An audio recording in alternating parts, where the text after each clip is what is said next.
Good morning, welcome back to the channel. Today we are working on a 2020 Nissan Altima 2.5 liter. We are replacing front brake pads. So we'll knock out the front rotors and the rear pads in about a month or so from now. Just for today, we're going to get some new pads on there so it shuts up and stops making noise. Me personally, I don't recommend doing this because a lot of times, depending on how bad your rotor is, you will mess up the new pads that you put on there, and you will end up needing pads and rotors a lot faster and a lot sooner than you would replacing everything at once. So I'm going to do my best to get them quiet up for now, and then we'll get all that rest of the stuff taken care of. And we'll also be looking online for a new driver's side door. Yeah, we're going to go ahead and get started, get the tires off, get everything torn down, new pads on it, and then we'll take it for another test drive. All right, we got the tires off, and the first thing I noticed after removing the tires is that this backing plate is bent. So once I get everything torn down, we'll unbend that out, reshape it so it's not rubbing or hitting on anything on the inside. But as you can see here, this is the noise that I was talking about. She's getting a little bit of noise coming from this outside ring around the rotor. So we are going to just pad slap it today, throw some new pads on it, that way it's not so loud. And then we'll go ahead and replace rotors, both front rotors, in about a month or so, and then we'll knock out rear brake pads on it. So I'm gonna get this side all torn down, clean everything up, new pads on it, knock out the passenger side, and then we'll be all good to go. I believe these are 14. Whew. Look at that there. That pad is completely gone. Maybe 3% pad life left. But yeah, that pad is definitely done for. Yeah, that one's completely gone. 0% pad life left. Now, surprisingly, the rotor doesn't look bad on the inside. It does on the outside. But yeah, those pads were definitely done for. Right. I think that's a decent enough view. Yeah, that's a decent enough view. And just a quick tip. I don't care if you're just inspecting, replacing, diagging, whatever you're doing. If you got it to this stage, torn down, even if you're just going to put everything back together, clean everything up, re-lubricate everything. It will last and help prolong between services. So if you ever go to check your brakes and got everything torn down, just go ahead and take everything apart, re-lubricate it, clean everything up, regardless if you're going to be replacing anything on it. These here, caliper bolt pins, these like to seize up. So if you got it apart, take them out, clean them, re-lubricate them, all that type of stuff.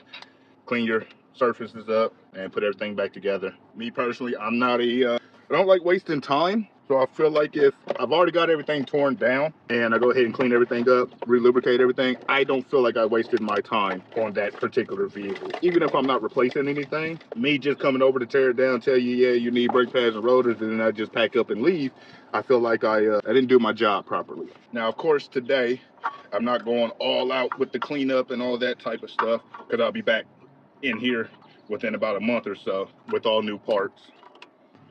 And another thing, with this being a 20 model, some of their models have electronic parking brake and some have a manual parking brake, or the little tick one that you have down there by your pedals instead of a button. So be mindful of that when you go to buy your brake pads, because there is a difference. I'm not completely sure on this one. I think the 20 model is just the rear pads are different, but I'm not 100% sure if front pads are different based on what type of parking brake you have. But just be mindful of that. Make sure you have all that information when going to buy your parts. Now, a little thing I like to do is I like to lubricate the back here where your caliper sits, your caliper piston, just to help that not get corroded and not stick so bad. And then right out here, I do the edges of the brake pad where your caliper, I guess your caliper, these pieces on the caliper where these sit, I lubricate the back of the braking pad just so these slide pretty well.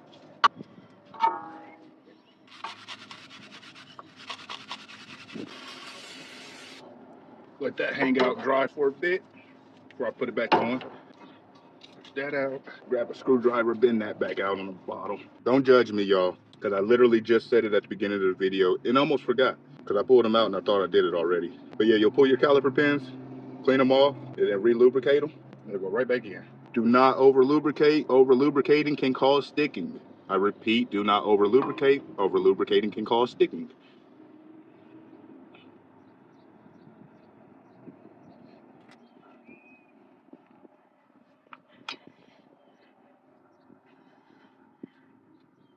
Howdy, boss.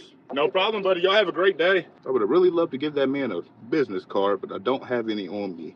I just dropped off a stack at AutoZone because they ran out, and I wish I would have saved a couple. I didn't expect to run into a property manager today. Now, I will say for all my mobile mechanics out there, relationships is key in this business. You never know who you're going to meet, never know who's watching. So always be mindful of that. Carry yourself pretty well. Like I said, you never know who you might meet. And while you're out in the business, you never know what opportunities you might miss just because you don't know who's watching or who's paying attention.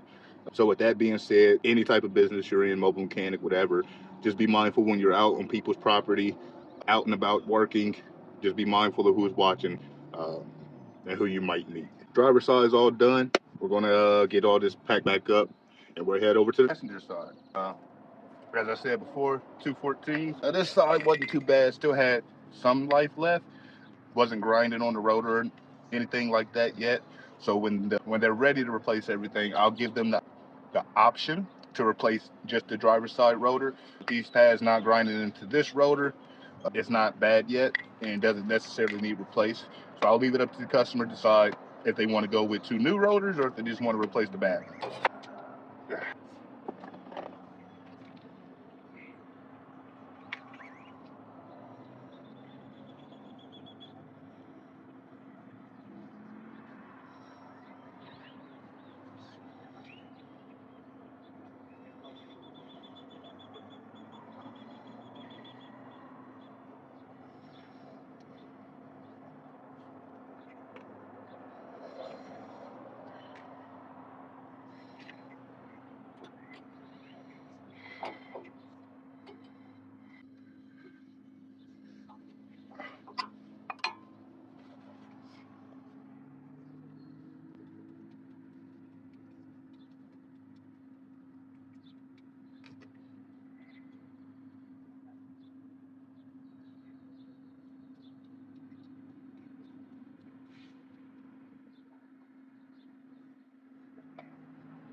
And we are all done. Get the tires back on, drop her down, torque my tires down, take it for a spin. It's a good thing we're in a nice big size open parking lot. I don't have to go far.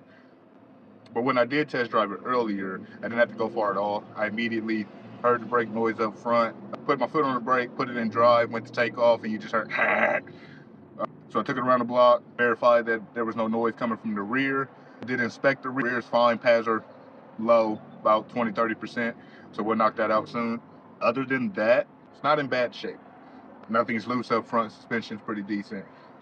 I try to check as much as I can, even though I'm not there for per se diagnostic, but if I'm working on your vehicle and I see something stand out, I'm definitely gonna let you know about it. So like I said, we'll get the tires back slapped on, drop her down, test drive her, and we'll get up out of here on to the next one.